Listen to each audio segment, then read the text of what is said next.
Welcome to the Fintech Times News and Views podcast. Established in 2016, the Fintech Times is a global multimedia news outlet centered around the world's first leading fintech newspaper. We report on the latest and brightest ideas from the fintech world. Follow the conversation using hashtag TFD News and Views and follow us at the Fintech Times. Hello, and welcome back to the Fintech Times News and Views podcast brought to you by Vanta. Vanta helps you save time, money, and build customer trust, all by centralizing program requirements and evidence collections for frameworks like Dora. If you want to manage risk and prove security, then head to vanta.com/fintechtimes to learn more. But hello, Francis, Tom, we are back together again at last. I feel like so much has happened since our last podcast and since we were last all together. It was Easter.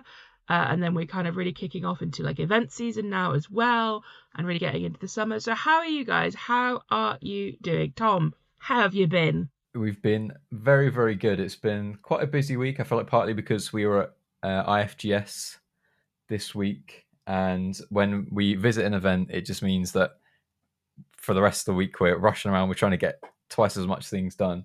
But no, it's been a really good week, and the event was really good. There was a lot of good speakers there, a lot of good content to listen to.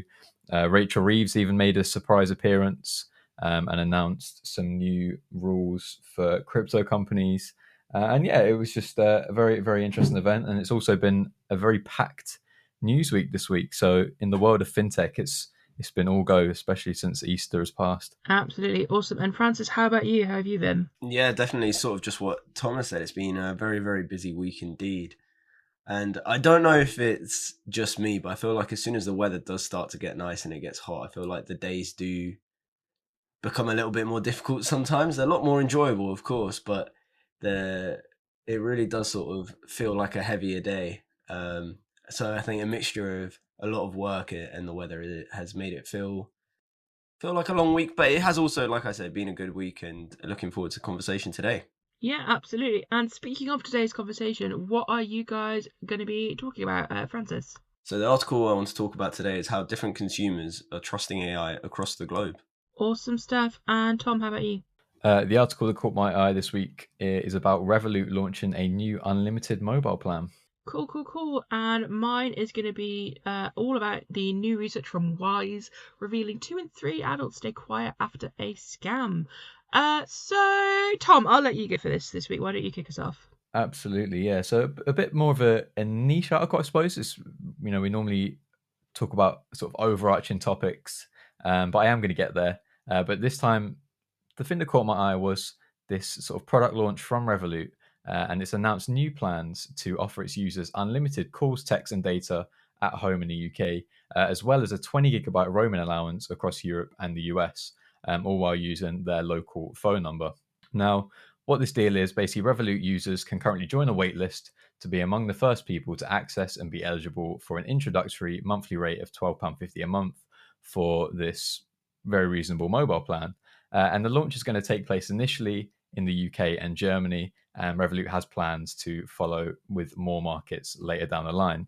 So just to give you a bit more detail about the mobile plans, they're going to be integrated into the existing Revolut app, and it says it will offer an unprecedented user experience versus traditional network providers with intuitive usage tracking and in-app controls.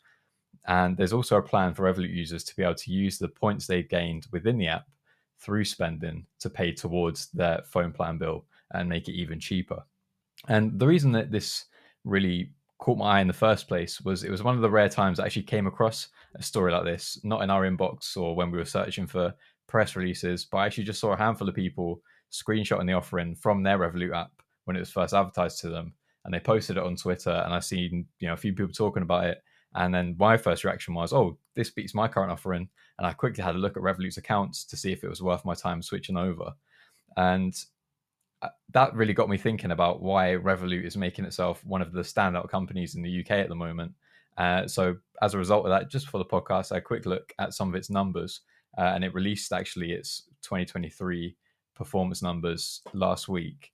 And it said that its customer base grew by 38% in 2024 to 52.5 million globally, while its group revenues rose 72% to $4 billion, up from $2.2 billion the year before. And obviously this is huge, drastic growth. And I really feel like it shows that this appetite for a more like super app-esque offering is growing in the UK.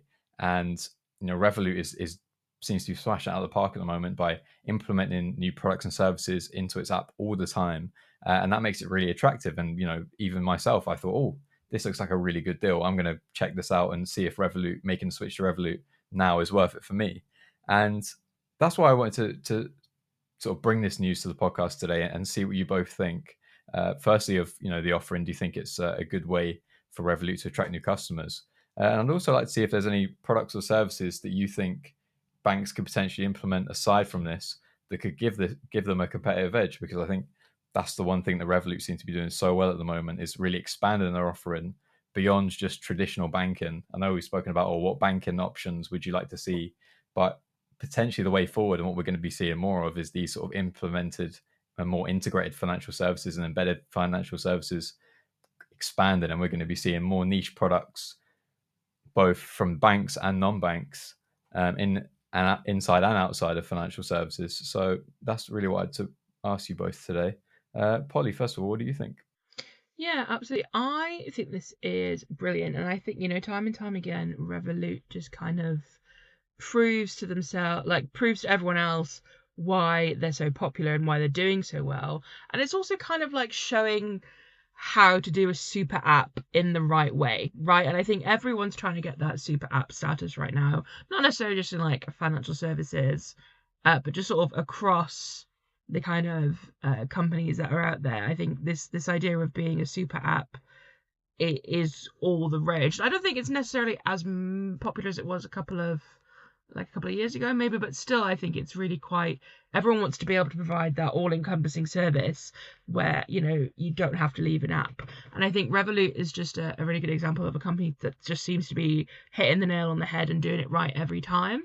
And I think, this new mobile plan for Revolut, I think, is brilliant, and I can already think that I probably would like to use it. So I'm already looking at moving over to Revolut and getting that. But I think there's a huge market of people, sort of young people that go traveling and things like that, and live abroad for a few years and travel abroad. And I can see this being super useful because it's absolutely right, roaming charges are a huge challenge, and sort of navigating localized mobile services, it can be quite difficult to get your head around. I know it's something sometimes as simple as go and buy a local SIM, but having this and being able to do this through Revolut in a way that you understand, I think is going to be so important. And especially if it stays at that sort of price, I think that's a really affordable price point as well. And I guess it just kind of really adds to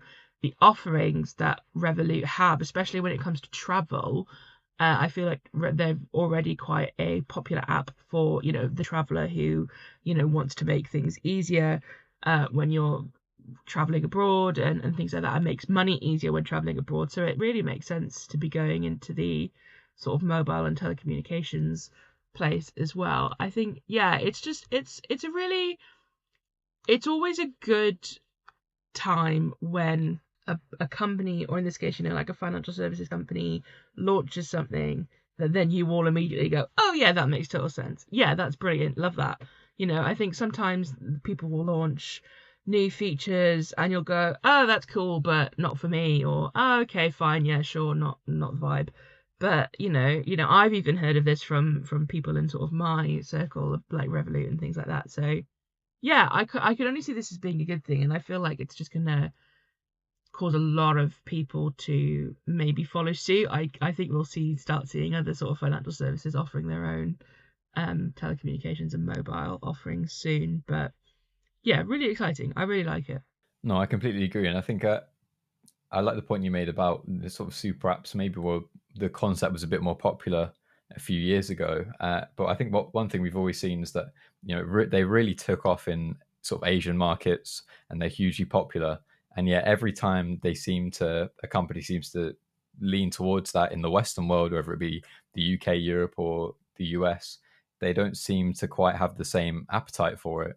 And, obviously the big one that sticks out in my mind is X. Elon Musk wants to make it big super app. He wants to implement payments into it. He wants to add all this different functionality. And every time he seems to announce, we're going to do this, everyone's just kind of like, well, why? Like, we don't need payments in Twitter. Like, we don't need payments in this.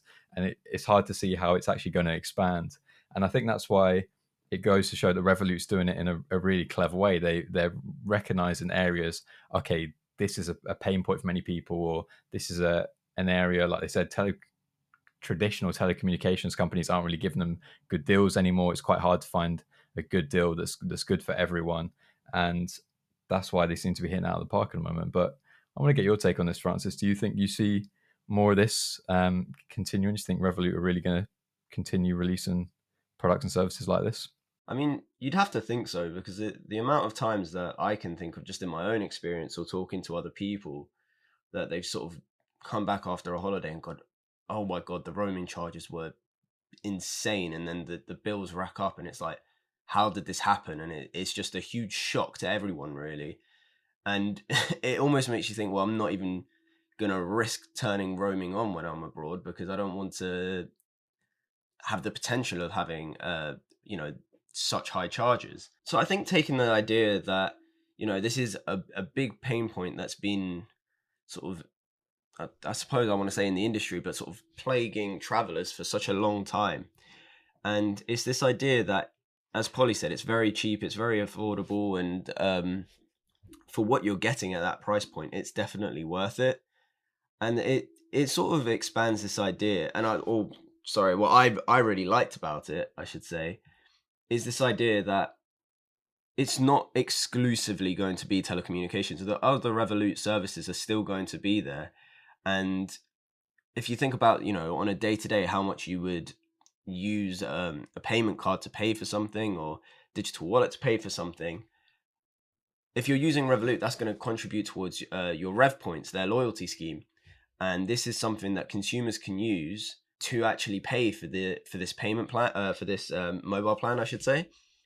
And I think that really does sort of encourage users to think, right, well, now I don't need to worry about roaming charges, and sort of really experience and share their experiences abroad with whoever they want to share it with, or if there's an important, I don't know, meeting or something that somebody needs to attend that, is unscheduled. I think that's really where this will be helpful. It's for those sort of unplanned emergencies almost, where, if you're in another country and you think, oh, I need to access the internet somehow, and then there have been a lot of challenges in the past, with price definitely being one of them. So no, I think it's a really great service, and it wouldn't surprise me, as you both have said, that if their competitors start to get in the ring as well, and really sort of try to offer sort of competitive plans. And truthfully, I do think this is probably going to be the way going forward. I think we are going to see these super apps where, you get loyalty for doing one thing to then be able to spend on, I don't know, travel, I suppose. Or I feel like being rewarded in that way takes away so many of the stressful areas that are associated with travel, of like budgeting, saying how much do I need to bring? And, I'm sure that will, like you were saying, what are we going to see next? I mean, this is sort of already in that realm, but sort of like an instant, it's sort of a currency exchange, but it's not something that is sort of challenging where, you pay these really high fees. It'll be something that it's like, well, you've used our loyalty scheme to X amount, and therefore you're not going to have to pay any charges. And then it makes life extremely easy when you can use your local card abroad. And again, this is something that we are already seeing, but I think the more sort of inclusive options that we're seeing, including mobile plans, sort of currency exchange, and so on, I think that really will improve the adoption of these platforms. Yeah, I completely agree, and I think it's going to be a really interesting time for us to see how, especially companies like Revolut, try and expand on the success they've already seen. In 2024, they seem to be growing at an exponential rate at the moment, and you can kind of see why with launches like this, see why they're so attractive. All of us instantly looked at it and went, "Oh, this is actually a really good deal. Let me see if I can get in on this." And it just goes to show why their customer base is shooting up. And it'll be really interesting to see how this sort of super app concept comes to a head, and whether they will actually achieve a similar kind of dominance that we've seen in Asian markets as well. But with that, why don't we move over to one of your stories? Yeah, so the article that I wanted to bring today is something that I feel like we always say is very topical right now, but I can't think of a time that AI hasn't really been topical in the last 2 years. It always seems to be one of the biggest buzzwords. And a big thing that has sort of emerged recently is the idea of trust in AI. Again, that's something that we've seen for a very long time and heard people talk about for a long time. But new research from KPMG has actually revealed, sort of putting the UK into perspective with other countries around the world, how much people actually trust AI. So the new study called Trust, Attitudes and Use of Artificial Intelligence, a global study, revealed that more than 1,000 people in the UK out of 1,000 people in the UK, and this is out of 47 countries surveyed, the UK was in the bottom third for AI literacy and training. Despite this, the study found the UK's results are in line with other G7 countries such as the USA, Canada, and France. The report found that less than half, 42% of the UK's population, are willing to trust AI, and only 57% are willing to accept or approve the use of AI. So some of the concerns and risks surrounding it that were very common amongst the UK public were 72% said they were unsure about online content, said they are unsure online content can be trusted, I should say, as it may be AI generated. 78% were concerned about negative outcomes from AI, such as the loss of human interaction and connection, which 55% of respondents already reported observing or experiencing, and 40% believe the risks of AI outweigh the benefits. So, with widespread concern about some of the risks of the technology, 80% of the people in the UK believe AI regulation is required, and 91% want laws and action to combat AI-generated misinformation specifically. However, it wasn't all doom and gloom. The report did find that there were some positive feelings towards AI, with 71% still expecting AI to deliver a range of benefits, such as reducing time spent on mundane or repetitive tasks. And though the majority may not be trained, of those that do use AI, the report found that in the workplace, almost 2/3, 65% of workers, so they intentionally use AI at work. 39% felt they couldn't complete their work without the help of AI, and 14% are concerned about being left behind if they don't use AI at work. So I just wanted to I know that was saying a lot of different stats at you all at the sort of same time, but I wanted to see if there were any that really stood out to you guys, and sort of, does it surprise you that so many people are being cautious about AI even 2 years after sort of that big boom took place? And, is it what can actually be done to further improve confidence in it? Because, I mean, we all know that it's not going away. It's not sort of just a hype thing. It is here to stay. So how can it be used responsibly, but also encourage sort of user trust at the same time? Tom, I'll go to you first. I feel like I can completely see why there's a sort of lack of trust with AI, particularly, we've just seen the UK and the US actually, announce these big budgets for how they're going to got a plan over the next 5 years or so to put a load of money, millions, if not billions, into AI and to develop the technology and make the UK a sort of leading AI hub. And yet, sort of, for everyday people who see this on the news and they think, well, what actually are the benefits? It's easy to see why people would not necessarily trust it, because we associate it so much, especially with like generation tools like ChatGPT. And you asked which of the stats sort of stood out, and one of those is that 72% said they're unsure that online content can be trusted because it may be AI generated. And like, even me now, I feel like AI image generation, say ChatGPT, has come on leaps and bounds from even like 3-4 months ago. And I think now sometimes I look at an image and go, oh, is that real or not? And like, there generally isn't like a determining factor for me to be like, yeah, that definitely is or definitely isn't sometimes. And I think I can see where there's that distrust, and that's sort of most people's first touch point with AI. They see it's creating this content and they just don't know whether to trust it or not. We're seeing people use it, in our jobs, we get comments from people from the industry, and some of the comments can seem very, very similar to each other, use a similar terminology, similar way of explaining things. You think, well, could this be AI? But there isn't any definitive way to check whether something is or isn't AI. So it is making, in many respects, people's lives more difficult in terms of what content do I trust, what content do I not trust. But I think it's also important to remember the benefits that it could deliver, and assuming that better rules and regulations for AI do come into play, especially in the UK, then that will hopefully put it in the right direction and see it being used for more good than bad. And to be honest, I'm still a little bit distrusting of content online now because of AI. So I can see why there is such a huge proportion that are distrusting of it. But I think, we have to recognize that this is something that isn't going to go away. We're not just going to be like, okay, shelve the AI, we're bored of it now. It's changing all the industries in all different ways. And I think, we just have to hope that the correct rules and regulations are put in place to make sure that it's harnessed in the right way and not in ways that's going to make our lives more negative. Yeah, I think you're spot on there, really. It really does need something to keep it in check, I suppose, because as good as it is now, I mean, we've talked about so many studies before where people have not been able to, or they say that they're confident they'd be able to recognize AI, and then they do a test and fail.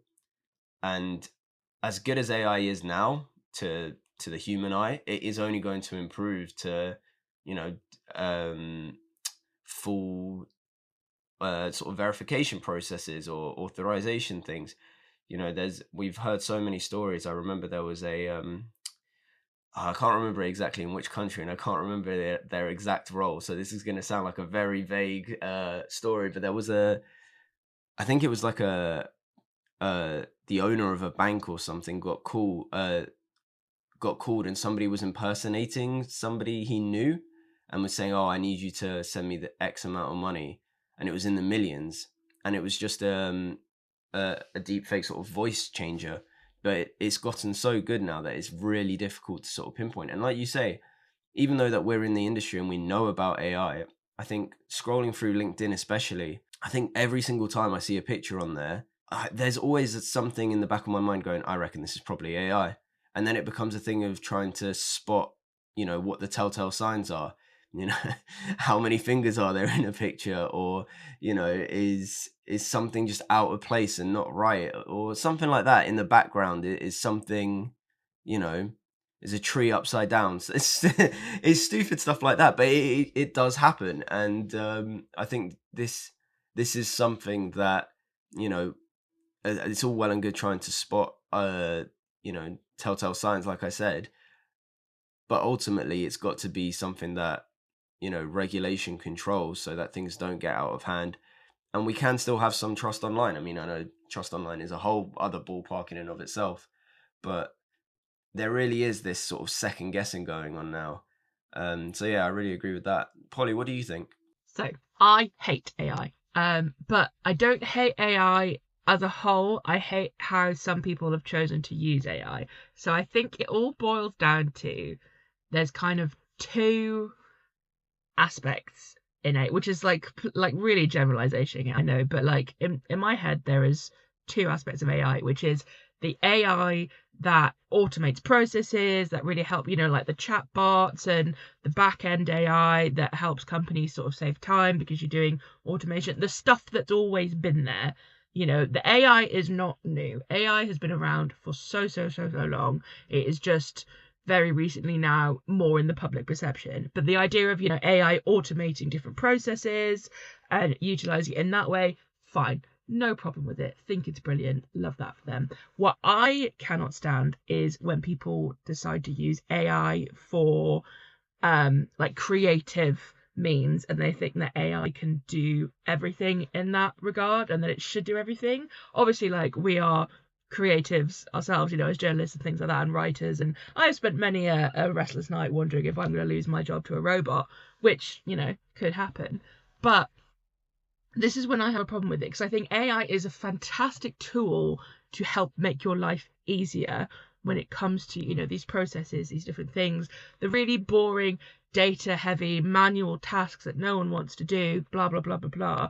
But when you're trying to get AI to like make a picture or write a caption or write an article, that's when it really grinds my gears. And I think it's just so wrong on so many levels, because the whole point about AI is to be able to do those really stupid, difficult things, the manual drudgery that no one wants to do. It's not about doing all the fun stuff that people want to do, you know, the writing and the creating and all that side of things. So I realize, you know, this is a fintech podcast and this is a bit off track, but that's where it really grinds my gears. And you're right, Francis. I think you do spend a lot of your time trying to like weed out who you think has used AI. And a lot of the time, AI just has a really specific tone of voice. Like, I don't know, like, obviously, I'm sure there's loads of times I'm missing, but I can always tell when someone has used ChatGPT to write something. Like, I got sent an email the other day from an agency. And it was literally, they'd copy and paste ChatGPT, and you could just tell. You could just absolutely tell. And I'm sure there are times where it's more sophisticated and it's harder to tell, but it immediately turned me off to that whole thing, because I could have gone and typed a question into ChatGPT, sort of thing. So why did I get you to do it? And then the same, I was against you. I've gone on a rant now, so I do apologize.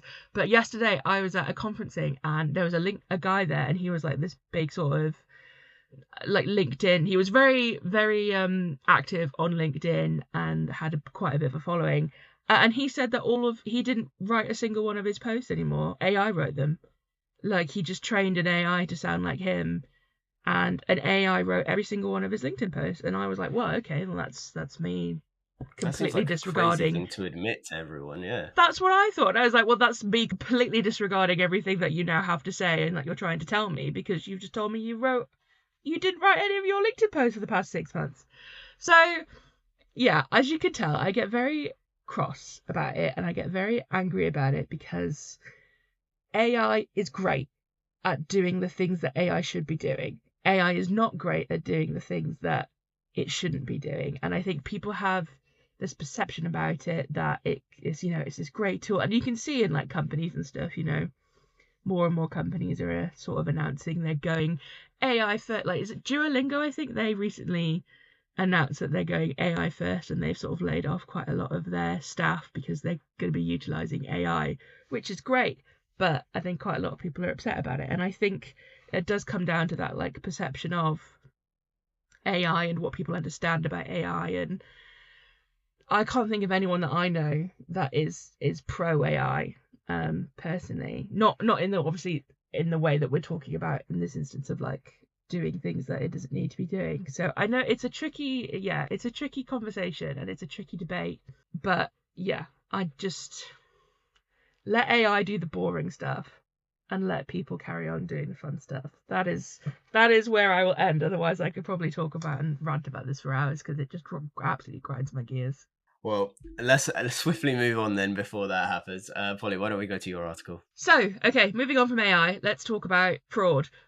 So there is a new research commissioned by Wise, all basically saying about how when people are victims of fraud, they generally don't speak out about it, and they are ashamed, embarrassed, and really sort of skeptical, and they just choose to remain silent. So 2 out of 3 UK adults who have experienced a fraudulent attack just stay quiet after scam and don't say anything. And I just thought this was a really interesting thing, because obviously, you know, we talk about fraud a lot and we talk about the effects of fraud, but I don't think we kind of talk about the effects of fraud from sort of a more human level, I guess. You know, we talk about the effects of fraud in that, oh, you know, people have to, you know, rebuild their lives and try and figure out how to get their money back on track or get their money back, blah, blah, blah. But actually sort of the emotional effects of fraud are absolutely huge. So I think, you know, it's really interesting to see Wise commission this research. And then also it's also a part of this broader campaign that they're running to tackle the growing fraud issue in the UK, by partnering with We Fight Fraud. And this campaign is basically looking to just strengthen customer safety at all stages of a fraud attack through scam education, and highlighting how staying silent plays into the fraudster's hands, and that financial institutions have a role in encouraging customers to come forward. So basically, if no one knows about it, no one can do anything about it. So I think, it's kind of breaking down that stigma, because you can kind of understand, like someone being a victim of fraud, being, a bit worried and a bit ashamed about it and things like that. And I think, to be able to empower scam victims in order to kind of stand up to the criminals in even in a small way of just telling their bank that something's happened, I think is really important. And criminals often thrive off shame and silence, as it says in the article, and I think it's really a really great thing that Wise is doing to kind of react to that and tell people that no, you need to really stick up for yourself, stand up for yourself, and don't stay quiet after you've been a victim of an attack, and you need to speak up, because it can really help you fight fraud and can really help push forward fraud prevention. So I think there's a lot of work that banks and financial institutions need to do in terms of sort of, I think, public confidence and the feeling of distrust. If you are a victim of fraud, I think it's quite easy to think, oh well, there's nothing anyone can do. I was just a bit silly and I've fallen victim to the scam. There's nothing anyone can do.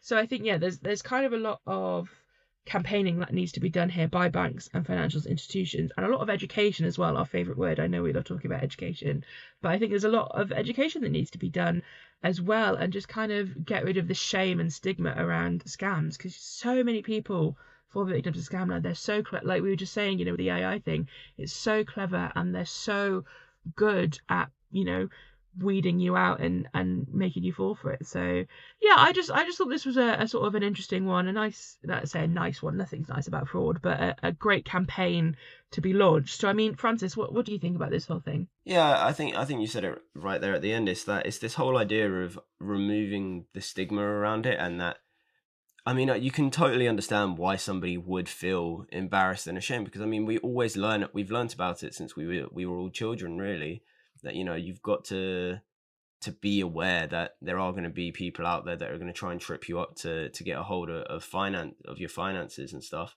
And I think it is, I can totally understand why it would be a shameful topic. People, not that people would think this, but I think it's a natural human anxiety to think, oh, people are going to think I'm stupid because I fell for that thing. And ultimately people are going to probably have sympathy more than they are sort of judgment about it. But I think that there is this human nature in us which makes us sort of not want to discuss the facts that this is a mistake that I made, and I just don't want anyone to know about it. And I think that's the problem, because then if no one says anything, no one sort of learns, and the next person, whatever tools we use to fool you and deceive you, the next person might experience them as well. And because they didn't see your story, it's not to say that it's your fault that they've then fallen victim themselves, but it does help if people sort of start talking about things. And I think that is the thing, is that if a financial institution notices that, or somebody reports it, or if there is any sort of inclination as to get people talking, I think that's where financial institutions really do need to step up and sort of almost reward people for coming forward and saying, look, this is really good what you've done. But I'm not entirely sure how that would work realistically, or everyone would sort of just pretend to be scammed, I imagine. But yeah, there is definitely sort of something missing, and it'll be interesting to see what happens in the future, I think. Yeah, absolutely. And I think you've raised some good points there. The idea of sort of like a reward system somehow, I think is really funny. I don't know how we do that, but I love the idea. Tom, what do you think? No, I agree, and I like the concept as well. The only thing that comes to my mind that I want to add really is the fact that it surprised me how small the proportion is of people that were willing to contact their bank after being scammed or a victim of fraud. And that's just because of, frankly, how easy it is to get money back from your bank. I sent money to someone on Facebook Marketplace once last year, and then as soon as I sent the money, that's it. No communications. I knew I wasn't getting the thing that I just paid for, and it wasn't a lot of money. But I thought, oh, okay, I'll just tell my bank, and like it was a I'd never done it before, hadn't been scammed before, and I probably spent 5 minutes on the phone, explained the situation, gave them the details, and they said, okay, give us a week to make a decision and come back to you. And I got an email a few days later to say, oh, we've refunded you the money. And that was it. Like, it literally took less than 10 minutes of my time, and I got a full refund, and I reported it. And I think maybe if just people knew how simple sometimes the process can be, and the fact there is nothing to be ashamed of, your bank isn't coming out to you and saying, oh, you need to be more careful. They're not berating you for making this mistake. So I think, maybe the step is just making people more aware that the process is easy, although I can see for a good reason why banks might not want it to be so obvious, because otherwise they're going to be refunding a lot more money. But yeah, I think if people are more aware of just how simple the process can be, then that could go a long way in making sure that more people step forward about it. Yeah, absolutely. I think you're absolutely right, and it is easy, and I think people forget how, like, you're exactly what you're saying, that people forget how simple it actually is. But anyway, guys, that brings us to the end of our discussion today. Thank you so much for bringing your stories and for chatting about them. If you want to hear anything more about anything we've talked about today, head on over to fintechtimes.com, where there's plenty more news and insights over there. Very, very quickly, let's go on to what I learned this week. So each week we learn something new, being on the editorial team at the Fintech Times. We thought it'd be fun to share that with our listeners. So Francis, what have you learned this week? So this week I learned that PAG Brazil has completed the Pix Automatico, or automatic Pix integration, ahead of the June deadline, the June launch, I should say, to enable automated pre-authorized debits through the country's widely adopted Pix and Open Finance network. Awesome stuff. And Tom, what have you learned this week? So this week I saw that in direct response to calls from the UK government, a group of 31 fintechs, banks and payment providers are stepping up to deliver on the UK's national payments vision by agreeing to create a new independent operator dedicated to advancing commercial variable recurring payments. Fantastic stuff. And I learned this week that Equifax has found a £20 billion unclaimed benefits gap in its financial health report, which is a ridiculous amount of money. But anyway, guys, thank you so much for joining this week. It is a pleasure, as always, to chat about fintech with you, and I will catch you on the next one. See you guys next week. See you guys then. Thanks for listening to the Fintech Times News and Views podcast. Don't miss next week's episode, and continue the conversation using hashtag TFT News and Views, and follow us at the Fintech Times.